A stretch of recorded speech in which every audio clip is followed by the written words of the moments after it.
नमस्कार. लसीकरणाचा गोंधळ यावरून सध्या सर्वत्र आपल्याला जी आहे ती चर्चा पाहायला मिळत असते. लसीकरणाचा गोंधळ सुरू होतो त्यावेळेला सर्वात आधी जो आहे तो राज्य सरकारवर आरोप होतो. राज्य सरकार केंद्रावरती आरोप करताना दिसतं. मात्र ज्यावेळेला इतक्या मोठ्या लोकसंख्येचा असलेला देश, त्यामध्ये जर प्रत्येक व्यक्तीपर्यंत लस पोहोचवायची असेल, त्याचं लसीकरण करायचं असेल, कोरोनाचा प्रतिबंध करायचा असेल, तर अनेक अडचणींवरती सामना करत अगदी शेवटच्या व्यक्तीपर्यंत ही लस पोहोचवणं हे खरं तर जिकरीचं ठरताना दिसून येणार आहे. मात्र हा गोंधळ नेमका का निर्माण झालेला आहे? आरोग्य व्यवस्था वेळोवेळी या संदर्भातली कामं करत असताना दुसरीकडे मात्र प्रत्येक व्यक्तीचं लसीकरण सध्या का रखडल्याचं दिसून येत आहे? असे एक ना अनेक प्रश्न, या सर्व प्रश्नांची उत्तरं शोधण्याचा प्रयत्न करूयात आजच्या लसीकरणाचा गोंधळ या विशेष कार्यक्रमात.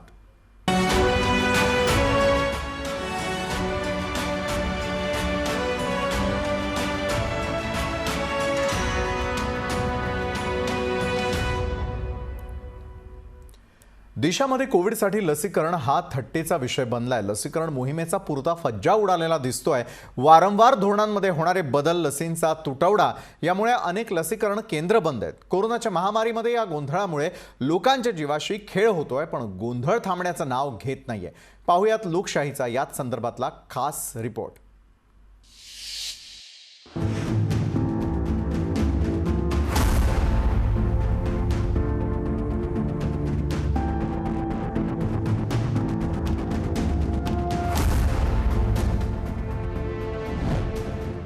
केंद्र सरकारचं कोविड लसीकरणाबाबत धोरण काय? 2 डोस मधील अंतर किती असावं? कोविड झाल्यानंतर किती दिवसांनी लस घ्यावी? असे अनेक प्रश्न सध्या उपस्थित होत आहेत, कारण लसीकरणाच्या धोरणाबाबत देशात गोंधळाची स्थिती आहे.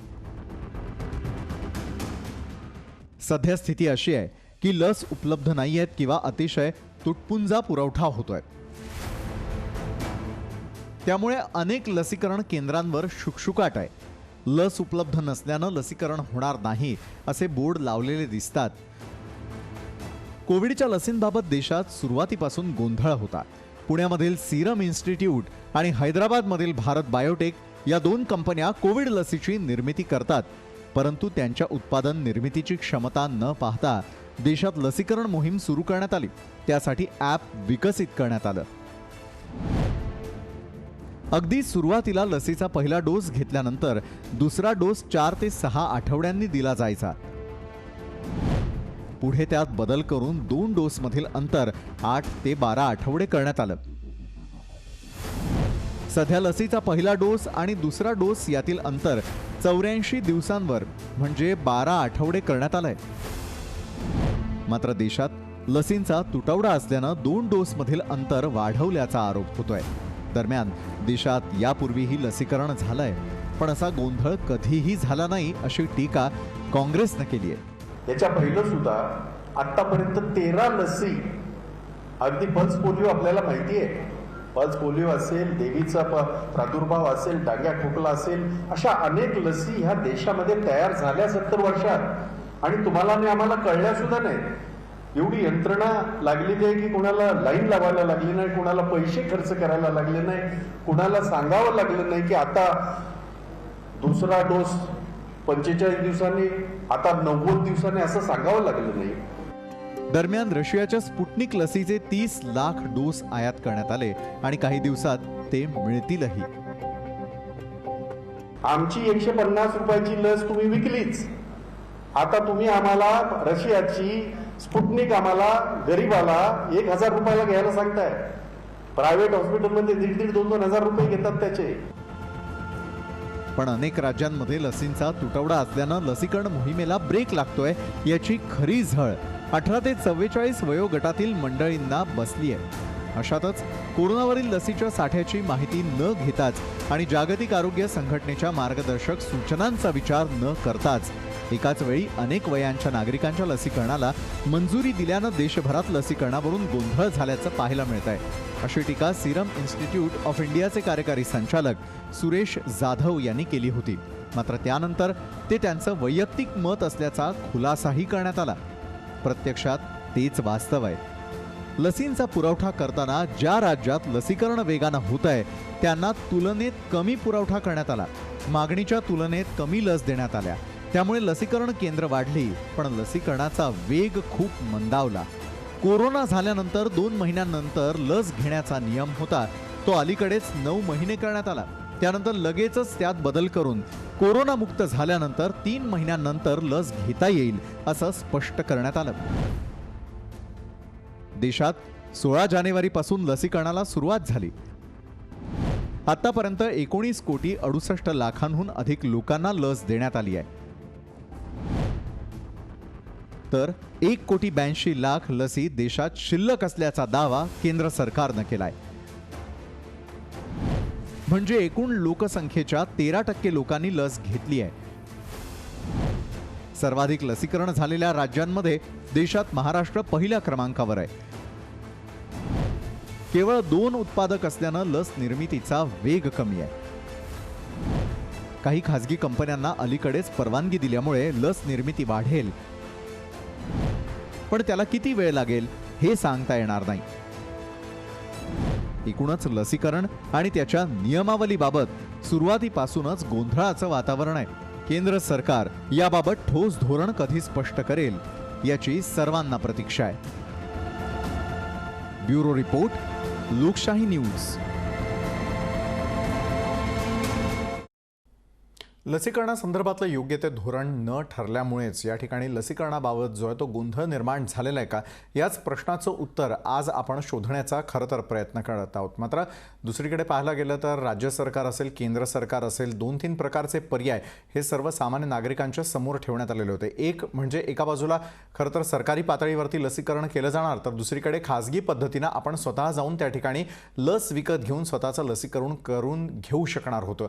मात्र ज्यावेळेला डंके की चोट पर हे सगळं काही सांगण्यात आलं, त्यावेळेला देशातल्या जनतेची लोकसंख्या पाहता त्यांना पुरतील इतक्या स्वरूपाच्या लसींची निर्मिती खरोखर झाली आहे का, याकडे तर दुर्लक्ष केलं गेलं नाही ना. अनेक वेळेला राजकारण्यांकडून ही देखील ओरड केली जाते की देशानं इतर देशांना लसींचा पुरवठा केल्यामुळे आज देशामध्ये लसींचा तुटवडा जाणवतोय की काय, असा देखील एक प्रश्न उपस्थित केला जातो. मात्र सत्य काय, इतक्या मोठ्या जनसंख्या असलेल्या देशाला कशा प्रकारे लसीकरणाची मोहीम जी आहे ती पूर्ण करता येणार आहे. लसीकरणाबाबत अनेक वेळेला पंतप्रधानांनी असेल, मुख्यमंत्र्यांनी असेल, अनेक वेळेला विविध कार्यक्रमांच्या माध्यमातून जनतेसमोर संपूर्ण परिस्थिती मांडण्याचा प्रयत्न केला. मात्र खऱ्या अर्थानं हीच परिस्थिती सत्य आहे की आणखी काही लसीकरणाचा अडथळा किंवा त्या ठिकाणी निर्माण झालेल्या गोंधळाची इतरही कारणं आहेत, या संदर्भामध्ये जे आहे ते आज जाणून घेण्याचा प्रयत्न करणार आहोत.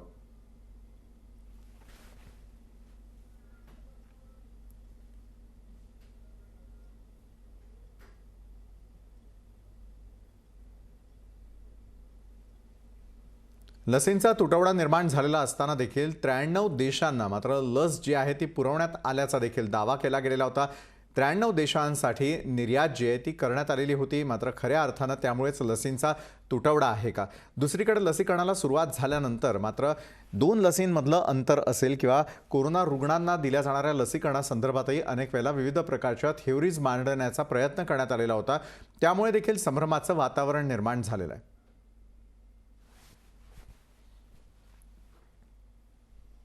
फार्मास्युटिकल अॅनालिस्ट सिद्धार्थ दळवी यांच्याबरोबर आपण चर्चा करणार आहोत छोट्याशा ब्रेकनंतर. लसीकरणाचा गोंधळ याविषयी अधिक जाणून घेण्यासाठी फार्मास्युटिकल अॅनालिस्ट सिद्धार्थ दळवी आपल्यासोबत जोडले गेले आहेत. सिद्धार्थजी, स्वागत आपलं आजच्या या विशेष कार्यक्रमामध्ये. सिद्धार्थजी, संपूर्ण देशभरामध्ये असलेली लोकसंख्या पाहता या लोकसंख्येचं लसीकरण करणं ही खरं तर आव्हानाची गोष्ट आहे. मात्र हे आव्हान पेलत असताना डंके की चोट पर अनेक वेळेला या संदर्भातलं मार्केटिंग केलं गेलं, कशा प्रकारे आपण इतरांना देखील लस पुरवलेली आहे हे अवघ्या जगानं देखील पाहिलेलं आहे. मग सिद्धार्थ दळवीजी, लसीकरणाची मोहीम योग्य रीतीनं चालवण्यामध्ये येत असलेले अडथळे आणि गोंधळाचं मुख्य कारण काय? भयंकर गोंधळ असं झालेला आहे की 1 तारखेपासून गेल्या 1 तारखेपासून 18 ते 44 वयाच्या लोकांना आपण लसीकरण चालू करणार हे जे डिक्लेअर केलं गव्हर्नमेंटनी, आणि त्याच्यामुळे जी काही गर्दी उडाली आहे आणि जो शॉर्टेज आहे तो सगळ्यांनाच अगदी उघड आहे की किती ट्रिमेंडस शॉर्टेज आहे. मी स्वतः माझ्या घराच्या जवळच एक लसीकरण केंद्र आहे की जिकडे येता जाता मला अगदी दिसत असतं की इतकी लोक गोंधळलेली आहेत, कोणालाच काही कळत नाही आहे. आणि 99% वेळा तिथे पाठी असते की लसी उपलब्ध नाही आहेत आणि तरीसुद्धा तिकडे लोक गर्दी करतात आणि त्या अपेक्षेने उभे असतात बिचारे की आपल्याला लस मिळेल म्हणून. आणि त्याच्यामुळे गोंधळ 18 to 44 वयाच्या लोकांचा तो गोंधळ होतच आहे. पण जे सिनियर सिटीजन्स आहेत 45च्या वरती 60च्या वरती ज्यांच्या अजून सेकंड डोसेस बाकी आहेत त्यांनाही ट्रिमेंडस त्रास होतोय आणि त्यांना त्या गर्दीमध्ये एवढ्या कोरोनाच्या एवढ्या हॉरिबल परिस्थितीमध्ये सुद्धा त्यांना तिकडे गर्दीमध्ये उभं राहायला लागतंय. कुठेतरी काहीतरी चुकतंय, कुठेतरी काहीतरी बरोबर करायला हवंय आणि ते खूप युद्ध पातळीवरती बरोबर करायला सिद्धार्थजी, असं नेमकं मला काय वाटतंय. चुकतंय? जे टाइम फ्रेम्स आहेत त्यांनी जे डिक्लेअर केले की 18 to 44 मध्ये आपण पटकन चालू करूयात, ते टाइम फ्रेम्स कुठेतरी मला असं वाटतं चुकतंय. दुसरी गोष्ट कुठेतरी बरोबर करायला हवी आहे ती म्हणजे जो सप्लाय आहे, डिमांड आणि सप्लाय आहे. कारण आपल्याला सगळ्यांना उत्सुकता आहे. स्टार्टिंगला थोडंसं जेव्हा वॅक्सिनेशन चालू झालं तेव्हा सगळ्यांना थोडीशी भीती होती की काय होईल वॅक्सिन घेतल्यानंतर वगैरे. आता ती भीती पूर्णपणे गेलेली आहे लोकांची. लोकांना कॉन्फिडन्स आलेला आहे की लस घ्यायलाच पाहिजे म्हणून. आपल्या सगळ्यांच्या तब्येतीकरता ती खूप चांगली आहे आणि त्याच्यामुळे सगळी लोक तिकडे गर्दी करत आहेत. तर ज्या प्रकारची इन्फॉर्मेशन लोकांपर्यंत पोहोचतीये ती कुठेतरी थोडीशी योग्य रीतीने पोचली पाहिजे. सिस्टमॅटिक कुठेतरी काहीतरी गोष्टी लोकांपर्यंत पोचल्या पाहिजेत असं मला वाटतं. सरकारचं नेमकं धोरण काय आहे आणि धोरणामध्ये चूक कुठे आहे? चूक अशी म्हणता येणार नाही कारण सर्वपरी तर प्रयत्न चाललेत सगळ्यांचे. सगळे अगदी जीव तोडून प्रयत्न करतायत. त्याच्यामध्ये सरकारचं धोरण चुकतंय 100% असं मी म्हणू इच्छित नाही. पण नक्कीच कुठेतरी प्लॅनिंग जरा व्यवस्थित झालं पाहिजे. ज्या प्रकारे त्यांनी घाई केली 18 to 44, हे माझं वैयक्तिक मत असू शकतं की 18 to 44 मधल्या लोकांना त्यांनी आपण लस देऊयात हे जे पटकन डिक्लेअर केलं हे थोडंसं त्यांना डिले करता आलं असतं कदाचित. त्यांना 45 च्या वरच्या लोकांना आणि कोमॉर्बिड ज्यांना आधीपासून डायबिटीज आहे, हायपरटेन्शन आहेत, काही वेगळे काही आजार आहेत, अशा लोकांना आधी लसीकरण करायला हवं होतं आणि त्यांचं एकदा बऱ्यापैकी पर्सेंटेज आलं. सिद्धार्थजी, एका बाजूला त्या ठिकाणी असलेला प्राधान्यक्रम जरी चुकलेला आहे असं आपण म्हणत असला तर देखील दुसरा प्रश्न हा महत्त्वाचा ठरतो. कुठल्या प्रकारचं लसीकरण करून घ्यावं हा देखील एक मोठा प्रश्न आहे. कारण कुठल्या कंपनीची जास्त प्रभावी, कमी प्रभावी, त्याचबरोबर इंटरनॅशनल लेव्हलला देखील जर एखाद्या व्यक्तीला भारतातून बाहेर जायचं असेल तर त्या ठिकाणी लागणाऱ्या लसीकरणांसंदर्भातही फक्त WHO किंवा ट्विट केलेल्या याद्यांमध्ये जर काहींची नावं नाही आहेत तर त्यांना देखील बाहेर जाणं जे आहे ते शक्य नसल्याचं स्पष्टपणे दिसून येत आहे. तिसरा महत्त्वाचा प्रश्न की लसींमध्ये असलेला जो गॅप देण्यात आलेला आहे किंवा त्यामध्ये असलेली वेळेची जी मर्यादा देण्यात आलेली आहे ती सातत्यानं बदलती आहे. त्यामुळे खऱ्या अर्थानं धोरण निश्चिती आहे की फक्त आपल्याकडे लसी उपलब्ध नाही आहे त्यामुळे त्या लसींसंदर्भातला जो तो कालावधी कमी जास्त केला जाताना दिसतोय. दिवसागणिक तशा प्रकारचे निर्णय घेण्याची संख्याही जास्त आहे. सिद्धार्थ, बरोबर, अगदी तुम्ही म्हटलात ते योग्य आहे. आता हा जो गोंधळ उडाला आहे की कोवॅक्सिन ज्यांनी घेतलंय त्यांना इंटरनॅशनली स्पेसिफिकली US ला ट्रॅव्हल करता येणार नाही. हे खूपच गोंधळ उडवणार आहे, भीतीदायक आहे. ज्या लोकांना जायचं आहे तिकडे, जे काही लोक सेटल्ड आहेत किंवा काही कामानिमित्त जायचं आहे त्यांच्याकरता खरंच ते खूप भीतीदायक आहे. म्हणजे लस घेऊन सुद्धा त्यांना ट्रॅव्हल करता येणार नाही आहे. म्हणजे हा विचारच त्या लोकांसाठी खूप भयंकर असणार आहे. हे मलाही डेफिनेटली मी त्याला हे दुजोरा देईन. आणि दुसरी गोष्ट म्हणजे जो काही टाइम फ्रेम वाढवला आहे, म्हणजे पहिले अगदी 4 वीक्स नंतर तुम्हाला घेता येत होती, आता ती जवळजवळ तुम्हाला 12 वीक्स 12 ते 16 आठवड्यानंतर तुम्हाला ती घ्यायची आहे. जवळजवळ 90 दिवस नंतर ती घ्यायची आहे. तर तो जो गोंधळ आहे तो गोंधळ मी 100% गव्हर्नमेंटवरती नाही टाकणार. कारण त्याच्यामध्ये भरपूर फार्मास्युटिकल रिसर्च आहे. त्या रिसर्च स्टडीजच्या प्रमाणे ते सगळं ठरवलं जातं. पण कुठेतरी काहीतरी कोणीतरी त्याच्यामध्ये पुढाकार घेऊन नक्कीच त्या गोष्टींचा एक प्रॉपर स्टार्टिंगपासूनच आढावा घ्यायला पाहिजे होता. आणि असं एकदम डेस्परेटली सगळे नियम लागू करायचे कुठेतरी चुकलंय असं वाटतं. त्यांनी योग्य रीतीने प्लॅनिंग करायला हवं होतं, योग्य रीतीने त्याचा स्टडी करायला हवा होता, टेक्निकल स्टडी करायला हवा होता आणि त्याच्यानंतर हे सगळे त्यांनी. सिद्धार्थजी, इतर देशांमध्ये झालेल्या लसीकरणाकडे जर आपण पाहिलं तर मोफत त्या ठिकाणी लसीकरण करून देण्यात आलेलं आहे. भारतात अजूनही गोंधळ सुरू आहे की लस ही मोफत दिली जाणार की आपल्याला स्वतः विकत घेऊन करावी लागणार. कारण जर या क्षणाला आपण पाहायला गेलो तर स्वतःची आणि आपल्या परिवाराची काळजी करत असताना लोकांसमोर पर्याय कमी आहेत आणि लसींचा तुटवडा देखील जाणवताना दिसतोय. या गोंधळाच्या वातावरणाचं कारण काय सिद्धार्थजी? डिमांड आणि सप्लाय हे सगळ्यात मोठं कारण मला वाटतंय. कारण ज्या लोकांना जिकडे PHCs मध्ये जिकडे फ्री वॅक्सिनेशन होतंय, जिकडे मोफत लसीकरण होतंय, तिकडे गर्दी बघता बरेच लोकांनी माझ्या ओळखीच्यातले किंवा माझ्या पॅरेंट्सनी सुद्धा डिसाईड केलं की आपण त्या गर्दीत उभा न राहता आपण एखाद्या प्रायव्हेट हॉस्पिटलमध्ये जावं आणि तिकडे अगदी सुटसुटीतपणे सोशल डिस्टन्सिंग वगैरे सगळं पाळून आपण वाटलंच तर पे करूयात, पण आपल्याला कुठलीही रिस्क न घेता लस मिळावी हे धोरण बऱ्याच लोकांनी हाती घेतलं. आणि मला तरी असं वाटतं की तिथे थोडंसं काहीतरी एक प्लॅनिंग हवं होतं. आणि त्याच्यामध्ये बऱ्याच लोकांचा गोंधळ अजूनही उडालेला आहे की आपण प्रायव्हेटमध्ये जाऊया, तर प्रायव्हेटच्या लसी तर पूर्ण बंद केल्या जातात. तर तिथेही अजून बरेच लोक प्रयत्न करतायत आणि बऱ्याच हॉस्पिटल्सला फोन करून विचारतायत अजूनही की काही करा, तुम्ही वाटलंच तर थोडेसे पैसे जास्त घ्या पण मला लस द्या. आणि तो केविलवाणा प्रकार चालू आहे अजूनही. त्याचं ॲक्च्युली बरोबर नाही वाटत मला तरी. बरं सिद्धार्थजी, भारतवासियांसाठी कुठली लस योग्य कुठली अयोग्य? स्टडीज जर बघितले तर कोविशिल्ड आणि कोवॅक्सिन या दोन्हींची एफिकसी बऱ्यापैकी चांगली आहे, बऱ्यापैकी मॅच होत आहेत. त्याच्यामुळे असं आपल्याला म्हणता येणार नाही की कोवॅक्सिन चांगली किंवा कोविशिल्ड चांगली किंवा दुसरी कुठली समजा स्पुटनिक येते रशियाची ती चांगली. कारण स्टडीज सगळ्यांचाही व्यवस्थित झालेला आहे, सगळ्यांचे स्टडीज चांगले आहेत. फक्त आता तफावत आहे ती टाइम ड्युरेशनची. ज्यांनी कोवॅक्सिन घेतलंय त्यांना पटकन दुसरा डोस मिळणार आहे, ज्यांनी कोविशिल्ड घेतली आहे ते लोक त्यांना 90 डेज 85 डेजच्या वरती त्यांना वाट बघावी लागणार आहे. तर तिकडे लोकांनी डिसाईड करावं की त्यांना कुठली लस घ्यायची आहे, सेकंड डोससाठी थांबायचं आहे का पटकन दुसरी लस घेऊन मोकळं व्हायचं आहे. पण सिद्धार्थजी, ज्यावेळेला लसीकरणाचा मुद्दा आहे, लसीकरण केल्यानंतरही कोरोनापासून बचावासाठी ही लस शरीरात गेल्यानंतर पुढील वर्षभरासाठी ती फक्त टिकणार आहे. जर इतक्या मंद गतीने जर आपण लसीकरण केलं तर पुढच्या वर्षापर्यंत सगळ्यांचं लसीकरण होण्याआधीच ज्यांनी यापूर्वी लसीकरण करून घेतलेलं आहे ते पुन्हा एकदा वेटिंगला येतील की काय? इतकं स्लो आपल्याकडे लसीकरण जे आहे ते सुरू आहे. सिद्धार्थजी, नक्कीच खूपच स्लो आहे. ह्या रेटनी एक स्टडी मी वाचला, समजा ह्या रेटनी जर लसीकरण होत राहिलं तर अगदी त्याला 5-7 वर्ष लागतील पूर्ण पब्लिकला, पूर्ण जनतेला लसीकरण करण्यासाठी. त्याच्यामुळे काहीतरी फास्ट ॲक्शन घेतली पाहिजे, कुठेतरी एकदम रॅपिड कुठेतरी एक ॲक्शन घेऊन खूप चांगल्या प्रकारे प्लॅनिंग करून ते सगळं करायला पाहिजे. नाहीतर खरंच खूप गोंधळ उडणार आहे पुढच्या वर्षी. नंतर लसीकरण झाल्यानंतर साधारणतः आपल्या शरीरावरती याचे चांगले परिणाम कधीपर्यंत असतील? लस किती दिवसांसाठी, महिन्यांसाठी की वर्षांसाठी प्रभावी ठरणार आहे? आता सध्याच्या स्टडीज प्रमाणे तर साधारण 1 वर्षापर्यंत त्याची एफिकसी प्रूव्ड आहे.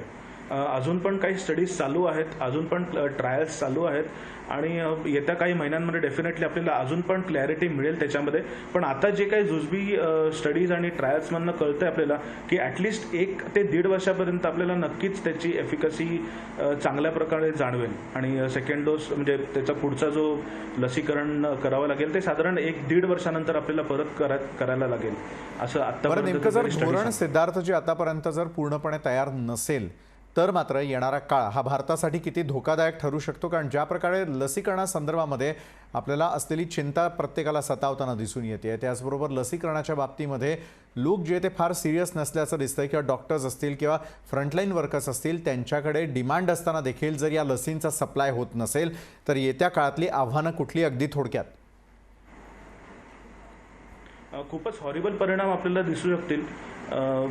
लोकांचं अजूनही काही पर्सेंटेजमध्ये काही लोक आहेत की जे अजूनही लसीला घाबरत आहेत. माझं सगळ्यांना आव्हान हेच राहील की तुम्ही सगळ्यांनी लस घ्यावी, स्वतःला आणि स्वतःच्या फॅमिलीला सेफ करावं. नाहीतर खूपच हॉरिबल परिस्थिती, आपल्याला भयानक परिस्थिती बघायला मिळेल येत्या काही काळामध्ये. धन्यवाद सिद्धार्थ, आपण आमच्याबरोबर जोडला गेलात आणि या विषयावरती बोललात त्यासाठी. तर आजच्या या विशेष चर्चासत्रामध्ये आता वेळ झालेली इथंच थांबण्याची. ताज्या बातम्यांसाठी तुम्ही पाहत राहा लोकशाही न्यूज.